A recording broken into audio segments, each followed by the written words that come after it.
집값은 절대 안 떨어진다. 이런 이야기 하고 있지만 우리나라 집값은 떨어질 수밖에 없다. 그냥 떨어지는 게 아니라 개폭락할 수밖에 없다. 폭락론자 어쩌고 저쩌고 운운하는데 엄밀하게 말하면 저희는 정상화론자라고 그랬어요. 왜? 거품이 많이 쌓였기 때문에 정상화 될 것이다. 근데 정상화되는 상황이 폭등했으니까 폭락해야만 정상화가 되니까 폭락 이야기를 하는 거지. 뭐 나라 망하길 바래요?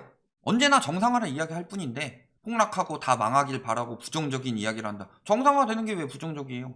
그게 부정적이라고 하면은 앞으로 다 같이 담합해서 짜장면 가격 10,000원, 짬뽕 12,000원 이런 식으로 올려도 그거 정상화되라는 이야기 하지 말고 정상화되라고 이야기하는 사람은 부정적인 사람이고 니들은 그 돈 주고 시켜 먹어요. 먹는 거니까 다르다고요?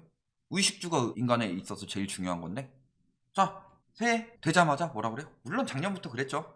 올해도 수도권 집값은 상승세. 왜? 입주 물량 부족에. 자, 일시적 현상이다. 일시적 현상인 이유 대출 규제 때문이다. 올해는 대출 규제가 늘어나냐?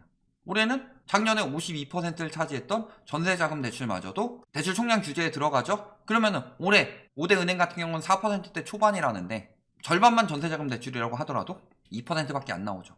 그런데 올해 8월에 규제 들어갔을 때 8월부터 12월까지 농협 제외하고는 대략 한 1% 정도 늘었죠.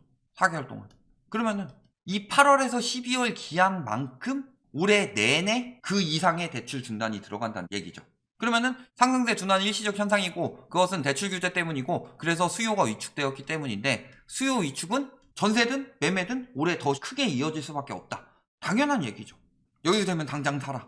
이번 주 비기닝 준비하는 것도 얼마나 똑같은 이야기를 했냐 다시 보고 있거든요. 그때 똑같은 이야기 했던 사람들이 지금 똑같은 이야기 하고 있다. 예를 들어 피로앤 바캅스 그분이나 직접 만든 빵 이런데 뭐 나오는 사람들 다 똑같은 사람들이 다 똑같은 얘기예요. 2008년 하반기도 내년에 오른다고 그랬고 2009년 하반기에서 2010년 초반기만 해도 내년 또는 올해 오른다고 그랬고 2010년 떨어지니까 또 2010년 말에 또 내년에 오른다고 그랬고 계속 그랬다. 그 사람들이 아직까지도 전문가라고 하고 있다. 시장을 대변하는 사람들? 대변이죠 대변. 시장의 대변이다. 입에서 똥이 나오고 있다. 이분 요즘 맨날 나오죠. 올라갈 때 어떻게 잘 잡고서 해가지고 저금리 떨어졌을 때 책임져 줄 것 같아요. 이제 금리 인상입니다. 떨어진다는 이야기하면 안 내보내고 떨어지면은 못 나오고. 자, 역대급 부동산 거품입니다. 언제? 1996년 이후 가장 높다. 부동산 거품. 그것을 나타내는 게 부동산 금융 취약성 지수다. 이게 역대 최고다. 1996년 다음에 97년에 무슨 일이 있었죠? IMF. 이때가 역대 최고 폭락이었죠. 문제는 IMF는 부동산보다 다른 게 더 위험했죠. 뭐가 위험했어요? 외환위기. 근데 올해는 부동산으로 촉발되지 않았는데 부동산 터지면서 역대 최고 폭락 나왔죠? 부동산으로 위기가 촉발되면 어떻게 될까요? 더 크게 떨어지지 않을까요? 금융 취약성 지수 100이래요, 100. 그런데 해당 지수는 최고치를 100, 최저치를 0으로 설정하는데 최고치예요. 통계 작성 이후. IMF 때도 글로벌 금융위기 때도 부동산이 이렇게 취약한 적이 없었다. 그래서 뭐를 기준으로 한다? 소득 대비 주택가격 비율, 주택가격 상승률, 중대형 상가 임대료 상승률. 자, 근데 중대형 상가 임대료가 엄청 올랐어요. 특히 이 시기 2020년 2분기부터 2021년 3분기까지 중대형 상가 임대료가 상승했나요?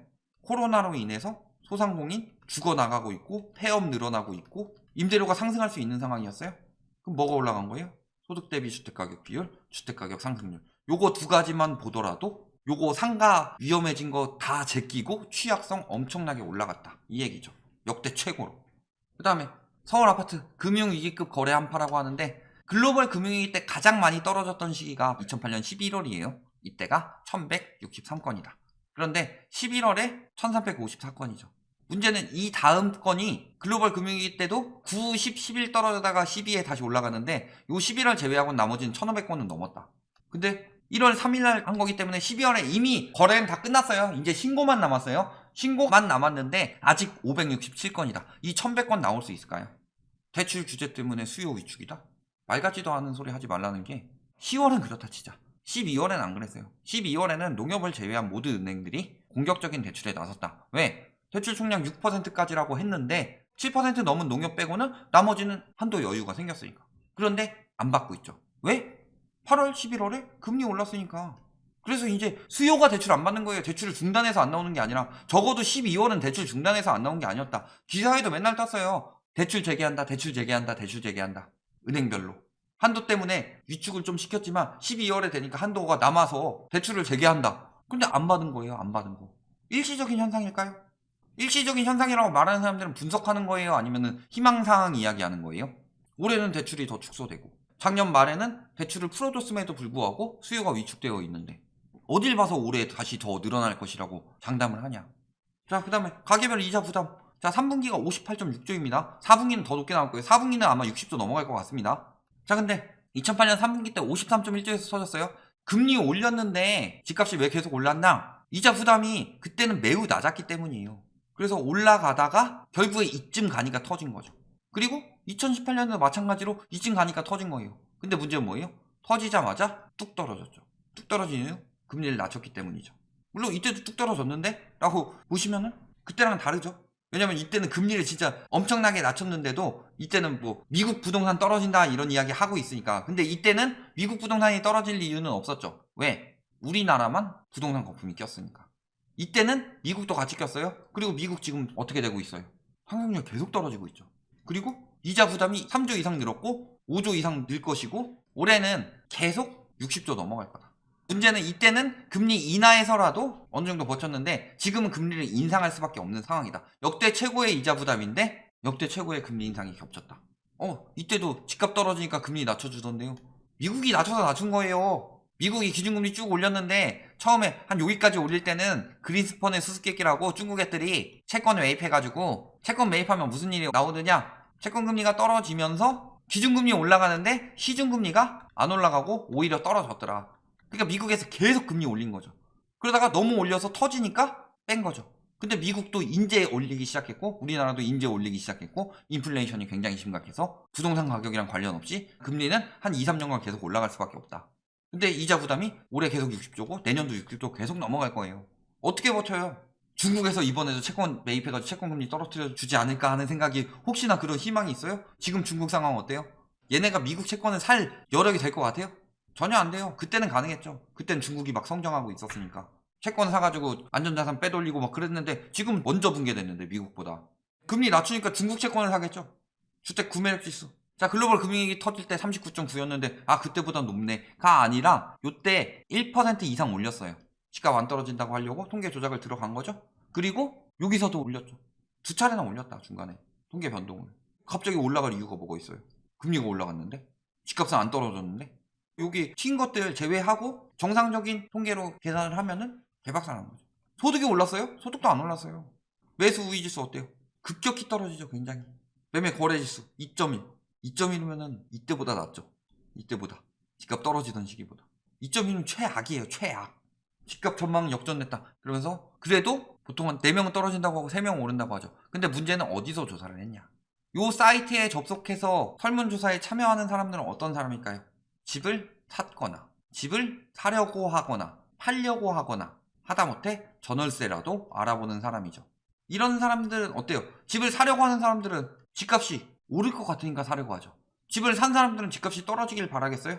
집을 사놓고서 계속 접속해서 보고 있는 사람들은 막판에 영끌해서 산 사람들이 태반일 텐데 집을 팔려고 하는 사람들은 여론조사할 때 떨어진다는 얘기 하겠어요? 그럼 안 팔리는데? 일반 여론조사보다 저 사이트에서 조사한 거는 1, 20% 이상은 오른다는 얘기가 더 많이 나왔다. 그런데 저기서도 하락 전망이 우세되고 있죠. 시장 입장에선 내년에 더 오른다. 목적을 가진 편향된 사람들이 해도 떨어지는 사람들이 많았는데 왜 전문가들이 언제부터 시장을 대변해줬어요? 전문가들이 오른다고 하는 게 시장 대변이에요? 관심 있는 사람들만 모여서 집값이 오르는 게 도움이 되고 집값이 오르는 게 이해관계에 얽혀있는 일반인들이 모인 사이트에서도 떨어진다 전망이 더 많았는데 그것도 유주택자일수록 더 많이 오른다고 하죠. 그리고 10명 중 4명 그 중에서 연령대 높을수록 부정적 전망 떨어진 걸 한 번도 경험해보지 않은 2030들은 집값이 계속 올라간다고 하겠죠. 40대 이상은 하락 전망이 많았는데 30대 이하에서는 상승론이 앞섰다. 2030은 집값 떨어질 때 부동산 시장에 참여자가 아니었다. 왜냐면 집값 2008년 13년 전에 떨어졌죠. 2013년까지 그때 시장 참여자였어요 저 사람들이. 근데 30대 이하에선 상승한다고 그러고 하락을 경험해본 40대 이상에서는 하락 전망이 더 많았다.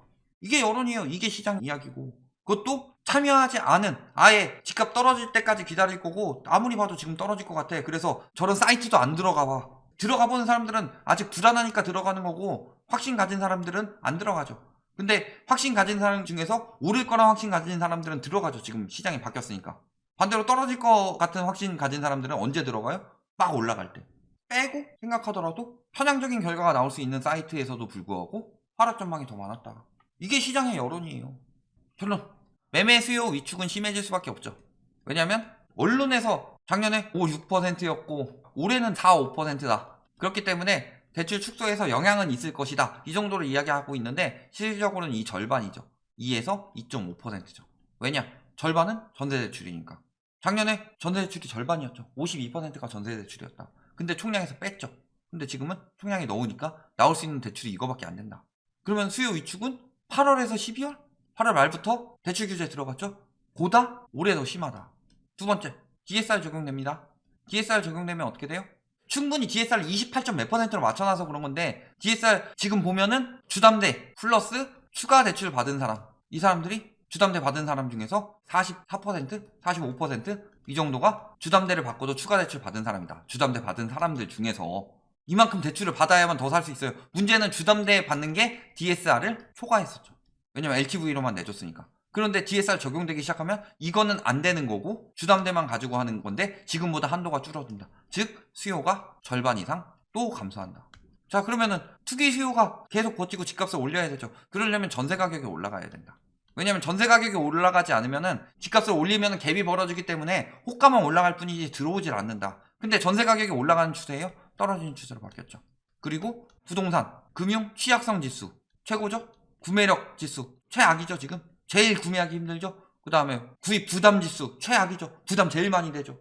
이자 부담 최고죠. 근데 문제는 여기서 공시가격 올라가고 그러면 당연히 보유세 따라서 올라가죠. 다주택자들 부담은 훨씬 더 늘어나죠. 올라간다고 얘기하려면 이 정도 분석은 해줘야지. 내년에 입주 물량 줄어들고 갱신 계약 끝나니까 무조건 올라용 아몰랑, 그게 분석이에요.